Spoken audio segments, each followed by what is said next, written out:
At dahil day off nga natin ngayon, kaya naman ito pagkagising ko, kailangan may magpasalamat muna tayo sa may taas kay God na at binigyan niya tayo ng lakas sa araw-araw at ginising niya tayo. At syempre, ito pagkagising nga natin, kinuha ko na agad yung aking labahin dahil nga once a week lang akong maglaba kada day off dahil ang day off naman namin 2 days. 5 days lang ang pasok tapos 2 days ang day off. Kaya naman pagdating ko rito sa labas, pinortion ko na agad dito ang aking mga labahin at imamarinate lang po natin yan. Kaya naman binanlawan ko lang mabuti para mamaya pagkatapos natin yan na banlawan niya, lalagyan ko ng sabon dahil nga wala kaming washing machine. Meron pala dito kaya lang sa kasama ko yun, pasira na rin.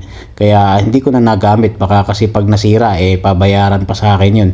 Kaya eto, mano-mano po ako naglalaba. At syempre nga, imamarinate natin yan para mas masarap ang kuskusan mamaya. Ayan, maganda na at mabula na ang ating labahin.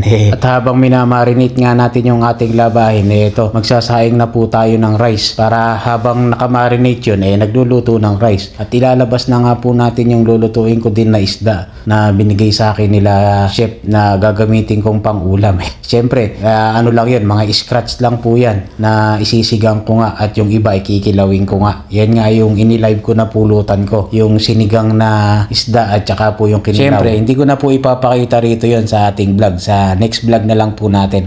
Para meron ulit ako ibabalag sa susunod. At pakulo na nga yung tubig ko na gagamitin sa pangkape at yung pang-inom. Dahil nagpapakulo nga po ako ng tubig dito.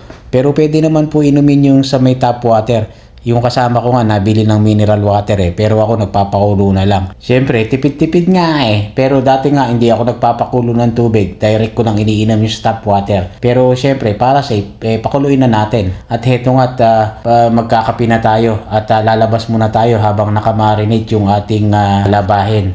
At habang nagkakape nga ako dito, natawag ako sa aking pamilya. Di siyempre, na-miss ko rin yung aking pamilya sa Pinas Ganun talaga buhay nating OFW Tiis-tiis lang para sa future ng ating mga anak.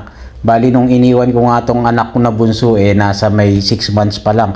Pero ngayon napakakulit na. Tinatanong na nga niya lagi kung kailan ako uuwi Ano kaya magiging expression ng aking anak na to pag nakita niya ako? Magpa 5 years old na to 6 months lang nung iniwan ko kaya napakakulit. At pagkatapos nga ng aming usapan at naglaban na tayo at ready na itong kuskusin ang ating labahin nga. Para pagkatapos yan, itutuloy na natin yung pagluluto. Siyempre, wala naman tayong aasahan dito sa ibang bansa kundi ikaw lang at me Kaya naman tuloy-tuloy ang excuse me po, tayo sa paglalaba. At ito nga rin po yung aking inilive nung ako po yung nagsasampay na. Hindi ko na lang po pinakita sa inyo kung paano ako magbanlaw. Sigurado, bibilangin na naman nating followers kung ilan ako nagtawa rito na Pasensya na po kayo doon, expression ko po kasi yun At special shoutout muna natin tong ating mga kabayan. Itong si Reynold at itong si Boss Kabayan from Aba KSA at si Franz Sanchez Ramos. Idol, pa-shoutout naman, Treskelion of Bat Summer Chapter, United Kingdom. Ayan, bossing nga, na-shoutout ko na po kayo. At special shoutout ko rin to si Aljur Tapia Lantahas. Ayan, shoutout sa iyo kabayan At salamat sa pagsubaybay ng ating mga vlog. Ito na nga po, patapos na rin po ako sa aking paglalaba. Kaya naman pagkatapos ko na tong paglalaba, nagbanlaw na tayo. Salamat, love you all, mama, chup chup, alright.